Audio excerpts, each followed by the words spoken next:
If you've been amongst the online gaming community for very long, you've probably heard a story or two about people creating fan games for their favorite franchises, or otherwise making some other kind of fan-made content, only to have the owner of those franchises come crashing down and removing that content from the internet, and in some cases, even taking legal action against those that made it. Objection! It's often a sad yet expected thing to see. However, what's not necessarily expected is when the shoe lands on the other foot and the fans sue the creators of these franchises instead. As I'm sure you can imagine, this kind of scenario makes for some interesting stories, and we are going to highlight 5 of those stories today as we look at 5 times people tried to sue Pokémon.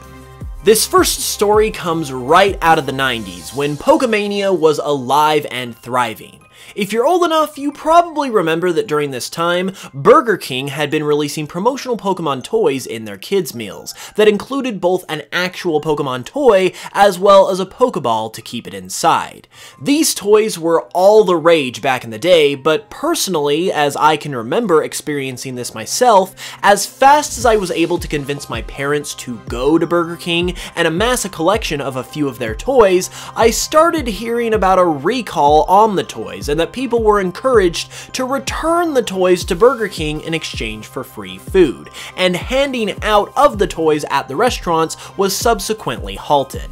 As a kid, I was pretty ticked because I remember only ever getting a couple of these before they went away, although I don't think I ever had to return them. Anyway, this whole recall was put into motion because a child actually died as a result of being accidentally suffocated by one of the Pokeballs. This not only put the recall into motion, but the parents of this child also set up a website called Pokemon Kills in retaliation in an attempt to warn other parents about the dangers of the franchise. While there was also a legal settlement that took place between Burger King and the parents of this child, this story took place largely outside of the courtroom, and was one that many of us got to experience for ourselves as it happened.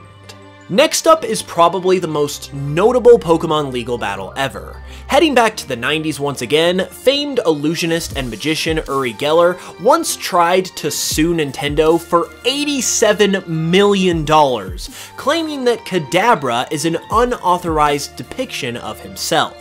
Geller also claimed that Kadabra's design is anti-Semitic and is quoted as saying that Nintendo turned me into an evil occult Pokemon character. While this claim is largely bogus, as any rational person can see, there are admittedly some similarities between Geller and Kadabra. There's the spoon bending for one, which is Uri Geller's signature technique, and the fact that Kadabra's Japanese name is Younguder, which is a corruption of Geller's name. As a result of these legal actions, Kadabra's appearances in the TCG and anime were halted, and Kadabra has not received any new cards in the TCG since 2003, and hasn't been featured in the anime since the Ruby and Sapphire arc. However, there is a happy ending to this particular story, as very recently, as in November of 2020, Uri Geller made a statement on his Twitter account saying that he felt sorry for what he had done, and was, quote,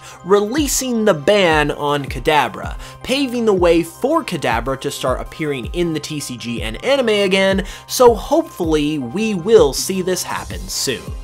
Speaking of the TCG, there was another instance where Nintendo and the Pokemon Company were sued over the trading card game.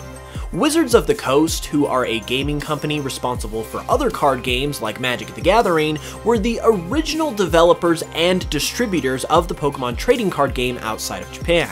However, in 2003, the Pokemon Company broke off from Wizards of the Coast and began to manufacture and develop the game themselves. This ultimately caused Wizards to sue the Pokemon Company, claiming that they hold the patent rights to the general trading card game concept, and that the Pokemon Company were using technology and methods to produce the game that were also patented by Wizards. They even accused some of their former employees, who later went on to work for the Pokemon Company, of revealing trade secrets, and accused Pokemon of hiring Wizards' former employees with this ill intent. Pokémon themselves rebuffed the charges, saying, quote, "We were sued the day after our distribution agreement with Wizards ended. We are confident that we've acted both legally and fairly with respect to Wizards and believe the issues will be resolved." Ultimately, it was reported later in 2003 that Wizards of the Coast and the Pokémon Company had settled out of court, with the specifics going undisclosed,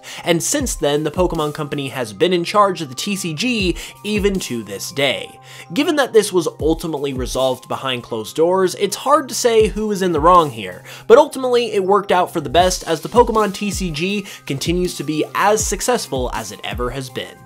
The TCG has apparently caused a lot of trouble for Pokémon over the years, as we have yet another story of a lawsuit to share that concerns the trading card game. We once again have to go back to the 90s for this one, and honestly, all of these lawsuits are probably due to the absolute torrential downpour that was the original wave of Pokémania. No one was prepared for it, no one had ever seen anything like it, and people were wilding out in all kinds of ways as a result. Anyway, this particular lawsuit comes from a group of parents who sued Nintendo, stating that the Pokémon trading card game was a form of illegal gambling, due to some cards being rarer than others and the odds involved in receiving or not receiving the rarest cards. These parents claimed that their children had become addicted to the cards, with one of their children supposedly spending $2,000 on cards over the course of 6 months. Unfortunately though, considering the lawsuit occurred over 20 years ago,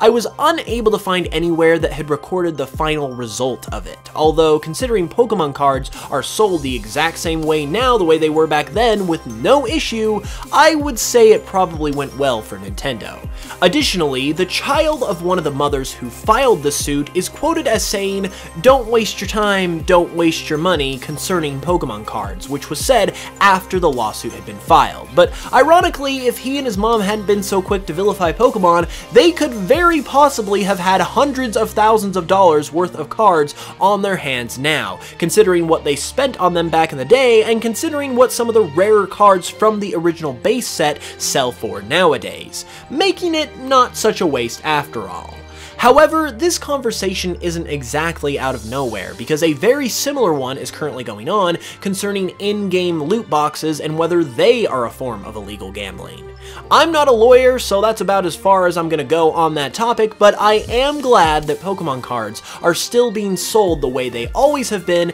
and are thriving just as much as ever.